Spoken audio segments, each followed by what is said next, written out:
Oi pessoal, tudo bem? Então nosso assunto de hoje vai ser o diabetes. Essa aulinha é bem legal, ela é bem didática e a gente vai entender tranquilamente como é que funciona aí o diabetes, tá bom? Então nosso organismo, ele se alimenta principalmente de duas substâncias. Primeira substância é o açúcar.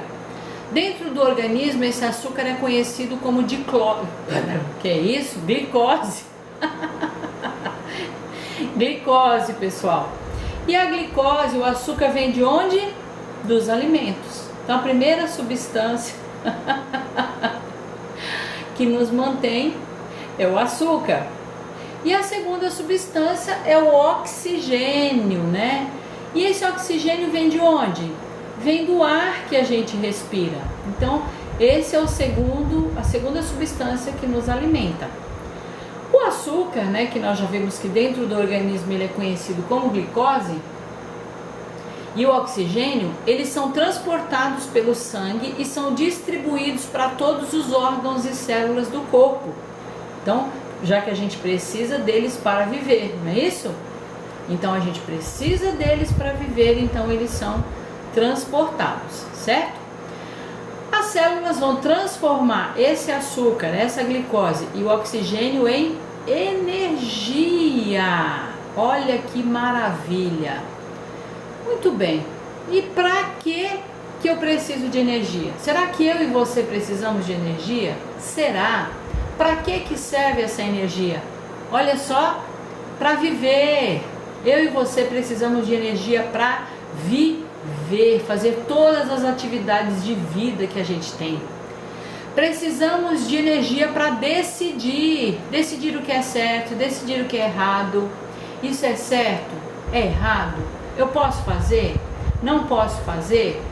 Ah, eu posso fazer, mas será que eu devo fazer? Ok? Precisamos de energia para tudo. Preciso de energia para andar, para amar, ter filhos. Preciso de energia até para sentir fome. Preciso de energia para ficar alegre, para ficar triste. Preciso de energia para trabalhar. Precisamos de energia para todas as coisas, todas as coisas. Não é possível fazermos nada se nós não tivermos energia. Então a gente começa, termina, depois recomeça e depois faz de novo e faz outra vez, ou seja, nós estamos vivendo e nós só conseguimos viver se nós tivermos energia, certo? Para que tudo isso aconteça, esse açúcar que está no sangue, ele precisa passar para dentro da célula, certo? Para que a gente comece a ter energia. Só que o açúcar não consegue fazer isso sozinho, ele precisa de um transportador, ele contrata um transportador chamado insulina para que ele seja inserido na célula, dentro da célula, certo? Então eu tenho aqui a célula, ali do ladinho eu tenho o sangue, tá vendo? Ele tá cheio de glicose e agora eu vou contratar o transportador, certo? Que é a insulina limitada, e ela vai levar essa glicose que estava no sangue para dentro da célula. Olha que bacana esse processo, certo? Então até aí tá correndo tudo maravilhosamente bem, não é isso? Aí agora eu tenho o quê? Energia. Tá tudo ótimo, tá tudo lindo, eu estou vivendo, estou cheia de energia. Quem é esse transportador misterioso? Quem é esse cidadão tão importante? Esse transportador é a insulina. É uma substância que é produzida pelo nosso organismo e a finalidade dela é colocar a glicose dentro da célula. Para quê? Para que essa célula possa produzir a energia que a gente precisa para viver, para fazer todas aquelas atividades que nós falamos há pouco, certo? Então, quem é o diabetes agora no jogo do bicho? É uma doença que acontece quando o organismo produz pouca ou nenhuma insulina. Então, nosso organismo está com alguma deficiência que não está produzindo a quantidade adequada de insulina para fazer esse transporte da glicose do sangue para dentro da célula. Aí o que acontece? Se não tem insulina, a glicose não vai entrar na célula. Se a glicose não entrar na célula, ela vai ficar em algum lugar. Então, enquanto as células morrem por falta de açúcar e energia, o sangue está abarrotado de glicose. Então ele se transforma em um melado e não consegue entrar na célula. Aí o que acontece? O corpo inteiro vai adoecer. O sangue está sendo transportado pelo corpo inteiro, perdão.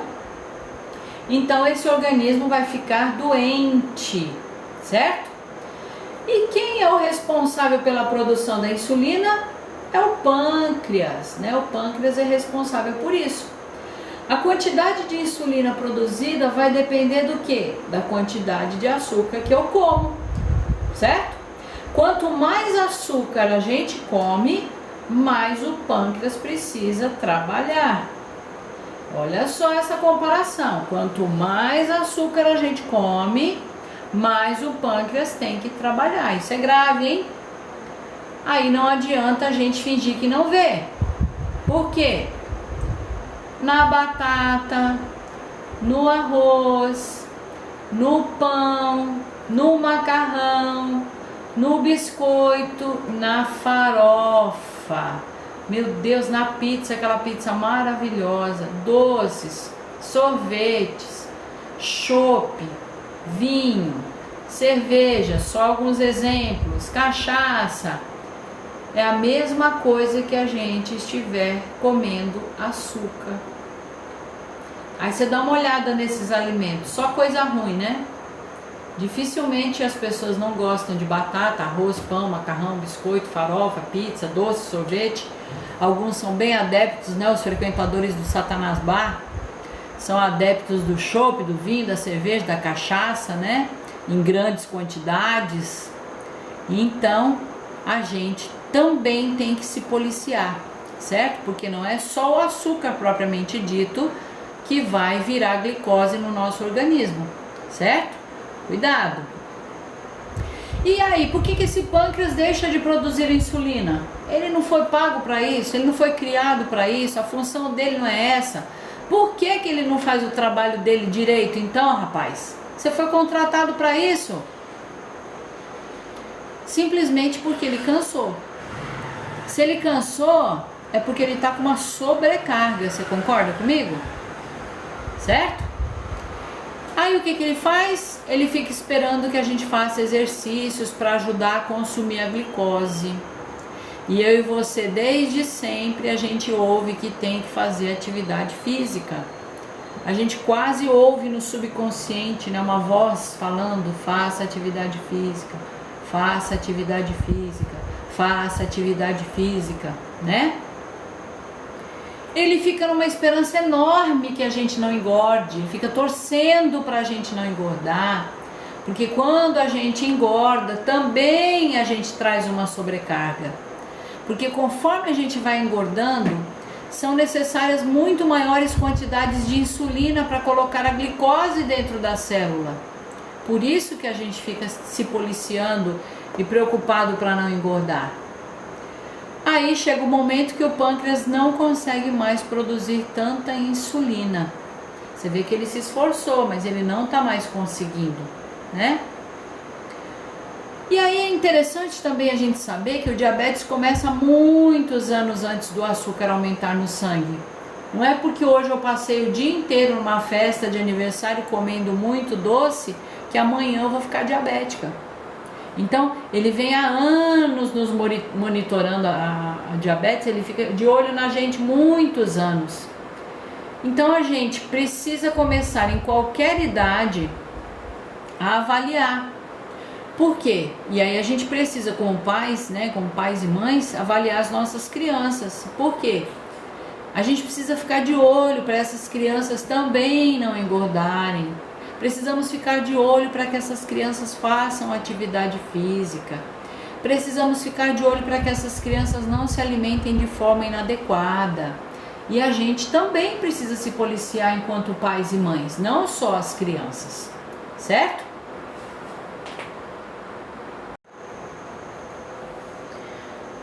Então, essa questão das crianças, por exemplo, de não fazer atividade física, hoje está muito complicado, né? Porque hoje a criançada, ela quer brincar dentro de casa, esparramada no sofá, deitada na cama, porque ela está jogando ou no computador, ou ela está jogando no celular, né? Ela está assistindo o YouTube pela TV. Então hoje a criançada tem muito mais dificuldade de fazer atividade física, né?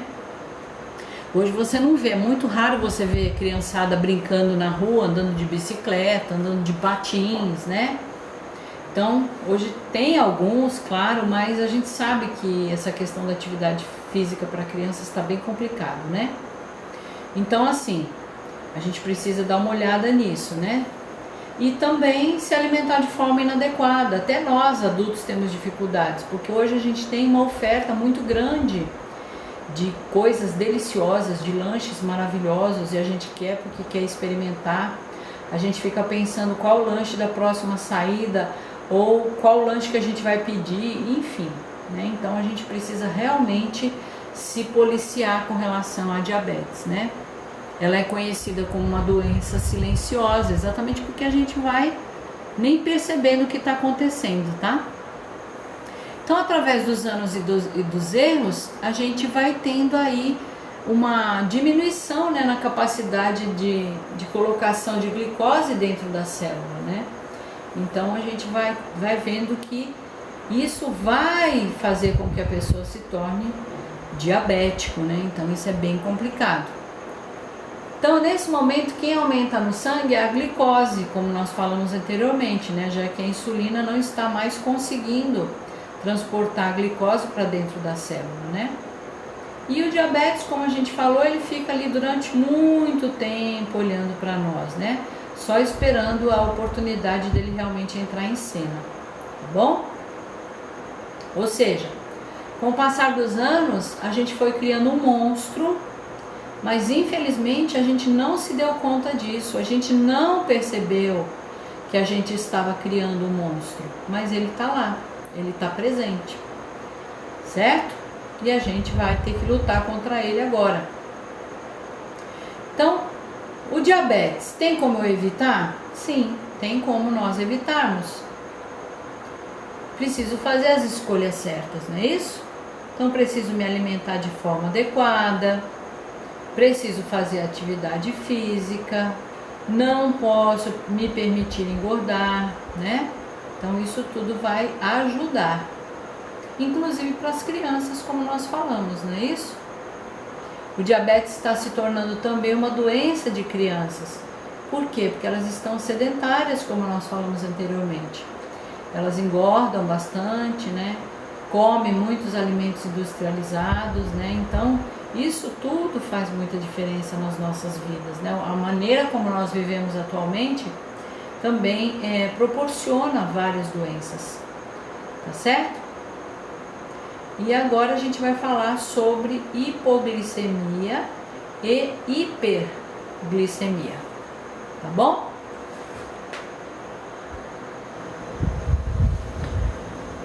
Então, pessoal, quando se fala em diabéticos, a gente precisa pensar na hiperglicemia e na hipoglicemia. Então, hiperglicemia, olha o nome, hiper, grande, enorme, né? Então a gente precisa pensar, a hiperglicemia é algo grande, então ela está com o nível de glicose muito mais alto do que o normal, está mais alto do que deveria, tá bom? Quando é que eu vou suspeitar se essa pessoa está com uma hiperglicemia? Então, se ela tiver, por exemplo, maior que 250 de glicemia no sangue, pode vir acompanhado de sintomas como fadiga, náuseas, o próprio vômito, hálito cetônico, né? Aquele hálito estranho, diferente, como se fosse hálito de fruta passada, né? Polidipsia e poliúria, é quando você bebe água demais, quando você urina demais. Então são situações que demonstram, né, que está acima do normal. E rebaixamento do nível de consciência, tá? Então a gente vai suspeitar de uma hiperglicemia mais de 250 quando a gente vê esse quadro. E a gente vai suspeitar numa glicemia maior do que 600 quando ela vier acompanhada de sinais e sintomas como alteração do nível de consciência, sinais de desidratação, isso é muito importante. Como é que a gente vê isso? Os olhos ficam encovados, né? Ficam fundos, a pele fica seca, existe uma diminuição de turgor, né? Olha aí o desenho ali, eu não sei se você está conseguindo visualizar. Quando você puxa só a pele, né? Quando você puxa a pele do seu corpo, você pode fazer essa experiência. Puxa a pele do seu corpo, ela deve voltar, né? Puxa a pelezinha aí da sua mão, ela deve voltar e não ficar paradinha, né? Fazendo aquele vinco, tá certo? Então a gente vai, aí também diminuição de turgor e alteração de sinais vitais, tá? Então qual é a nossa conduta? A gente vai realizar a avaliação primária, a gente vai observar bem nessa avaliação primária o nível de responsividade, essa pessoa está responsiva e eu preciso garantir a permeabilidade das vias aéreas, eu preciso abrir as vias aéreas. Lembrando que se for uma vítima de trauma, eu não vou fazer essa conduta. Eu tenho outras manobras que não vão interferir na coluna cervical, certo? Só o lembrete, tá bom? Então a gente vai garantir a permeabilidade das vias aéreas, tá bom? Vai fazer a avaliação secundária, observando a história sampla, né? Vai fazer todas aquelas perguntas, vai saber o que está acontecendo, está tomando medicação, não está tomando medicação, comeu o que horas, dormiu bem, não dormiu bem, enfim, toda essa entrevista. Vai ver a glicemia capilar, se a gente tiver como, né? Se onde você estiver trabalhando, você conseguir fazer o exame de glicemia capilar, excelente. Se você também conseguir fazer a oximetria também e observar os sinais vitais. Feito isso, fizemos a constatação que ela está com o nível de glicemia acima do normal, então a gente vai precisar chamar o socorro, a gente vai precisar levar essa pessoa para o hospital, tá bom? Então você está vendo ali que o aparelhinho está marcando que essa pessoa está com uma glicemia de 264, então está bem alta, tá certo? Então a gente vai observar isso e vai encaminhar essa pessoa para o atendimento médico, certo? Então, ao contrário da hiperglicemia, a gente tem a hipoglicemia, ou seja, hipo, baixo, menos. Então, também é uma situação que não pode permanecer. A gente vai precisar monitorar essa situação. Quando que eu vou suspeitar?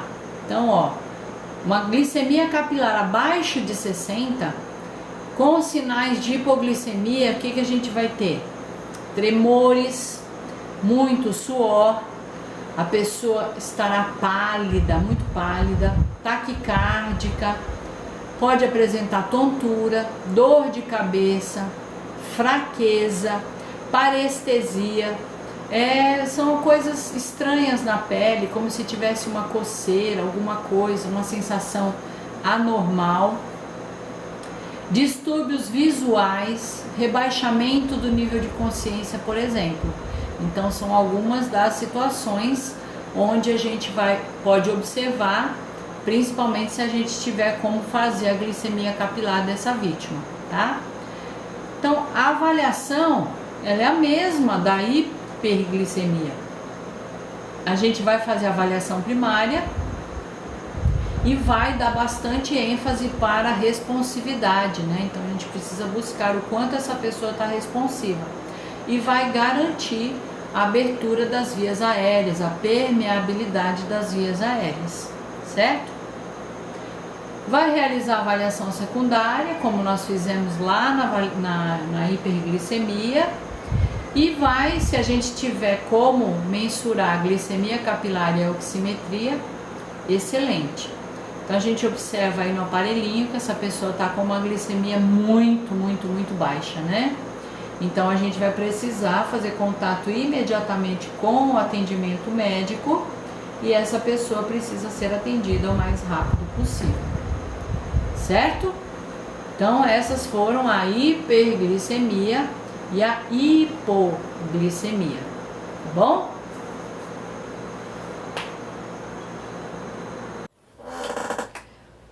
Oi pessoal, tudo bem?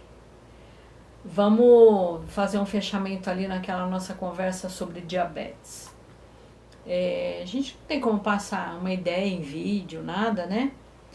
Mas eu posso contar para você uma experiência minha, né?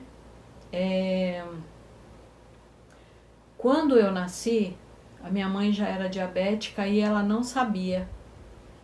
E aí ela começou a ter problemas de saúde e tudo, e ela demorou pra descobrir, né? Aí quando ela descobriu, ela já tava com uma diabetes assim super alta, sabe? Aí ela já não conseguiu reverter de forma assim bacana, né? Enfim, o que eu posso te dizer é que eu não me lembro de ter uma mãe que não era diabética, né? Então, provavelmente ela descobriu, eu era muito pequena e eu cresci ao lado de uma mãe diabética. Eu não conheci uma mãe que não era diabética, né? Eu não tenho esse registro na memória de uma mãe que não era diabética, né? Enfim. E eu já conheci outros diabéticos, né? E ela foi uma diabética super comportada. Eu nunca vi minha mãe comer macarrão, arroz, pão, comer bolo, tomar refrigerante. Eu nunca vi minha mãe fazer essas coisas. E hoje eu me pego, eu já não tenho mais ela, né? E hoje eu me pego pensando quantos sacrifícios ela fez, porque se a gente fosse no aniversário, tivesse uma festa, ela ficava restrita a comer aqueles alimentos ali que ela podia, né? Diferente de hoje você tem uma infinidade de ofertas de alimentos saudáveis para diabéticos, né? E naquela época não tinha. E eu acredito também que não se tinha a orientação de fazer atividade física como hoje é prescrito, porque eu não via minha mãe fazer atividade física. Naquela época as pessoas não tinham o hábito nem de caminhar, né? Então ela era uma dona de casa e ela fazia os afazeres domésticos apenas, sabe? E ela se comportou muito bem, e a diabetes dela era violenta. Ela tanto tomava medicamento via oral como injetável, né? Que injeta ou na coxa da perna ou na barriga. E você mesmo você se automedica, sabe? Que é a tal da insulina, que é aquele hormônio que o pâncreas está com dificuldade de produzir ou não produz mais, né? Que nós conversamos na aula. E por que o diabético tem que manter o nível de glicemia numa quantidade ideal? Por conta daquela situação que eu te falei, que ele vai deixando o sangue dele virar um melado. Se esse sangue vira um melado, então ele tem comprometimento de várias atividades, né, do organismo, né? Por isso que o diabético, você já deve ter ouvido falar, que ele não pode se ferir, porque se ele tiver um ferimento, dependendo do ferimento, principalmente nos pés, na parte de baixo, né? Principalmente, né, não nas mãos não, mas nos pés, o diabético ele pode ter complicações muito sérias, né? Às vezes ele chega até a amputação. Você deve conhecer alguns casos de pessoas, infelizmente, que passaram por isso, né? Então o diabético realmente precisa se cuidar, e como eu te falei, é uma doença silenciosa. Então o que vai determinar? A gente fazer o exame e você vai ficar olhando, né? Se observando, né? Você está tendo muita sede? Você está indo muito ao banheiro? Você urina muito, né? aqueles sintomas lá que a gente conversou, né, mais cedo na aula, né? Então a gente vai ficar de olho. Uma outra coisa é muito importante, independente de você ser diabético ou não, é muito importante que eu e você ganhemos o hábito de ler as bulas dos remédios. Nós crescemos numa cultura onde a gente realmente confia muito no médico, né? E realmente a gente tem que confiar. Mas ele é um profissional que pode falhar como qualquer outro profissional. E a gente não tem o hábito de ler a bula, né? Eu não estou dizendo para você ler a bula toda, não estou dizendo isso. Mas pelo menos você precisa ler a bula do remédio. Ele está indicado, você está com dor de garganta, a indicação daquele remédio é de fato para dor de garganta? Então é importante que a gente leia o remédio, é importante que a gente leia as contraindicações, porque de repente um medicamento que é receitado para a pessoa e um diabético, por exemplo, não pode tomar e essa pessoa nem sabe que é diabética, entendeu? Então é muito sério isso. Por que eu estou te falando? Porque a minha mãe, como eu te falei, desde sempre ela era diabética, né? E aí o que aconteceu? Ela tinha um convênio e um mesmo médico dela há muitos anos, Só que houve uma briga de convênios lá em São Paulo, há vários anos atrás, e essa briga de convênios gerou que ela teve que sair daquele convênio que ela já estava há muitos anos, que tinha aquele médico que conhecia todo o histórico dela. Aí ela saiu, né? Ela saiu desse convênio por brigas políticas internas lá, ela saiu. E ela foi para um novo médico, a primeira consulta que ela foi neste novo médico, ele receitou um remédio X para ela lá. Ela foi para casa. Eu já morava aqui em Palmas quando isso aconteceu. Ela foi para casa e tomou o remédio. Foi num sábado isso. Ela tomou o remédio, começou a se sentir mal. E tinha um sobrinho meu que morava com ela. Aí ela pediu socorro pro meu sobrinho. Meu sobrinho chamou meus irmãos que moravam mais próximos lá. E ela começou a ficar mal. Ela foi internada. E ela começou a ter a falência múltipla de todos os órgãos, né? Que hoje a gente conhece como sepse, né? E aí ela começou a ter essa falência, parou de defecar, de urinar, de falar. E ficou 33 dias na UTI e finalmente ela foi a óbito. Até então, o único problema conhecido que a gente via que ela tinha era a diabetes. Fora isso, era uma mulher extremamente saudável, bonita, viajava todos os anos para o país dela para visitar os parentes e infelizmente ela morreu por um erro médico. Na bula do remédio estava escrito assim: este medicamento pode ser fatal para diabéticos. Tá bom? Então fica aí a dica, a gente precisa se cuidar e a gente precisa também estar preparado para fazer o atendimento a uma vítima se ela tiver uma hipoglicemia ou uma hiperglicemia, tá bom? Um abração para vocês, até mais, tá? Tchau!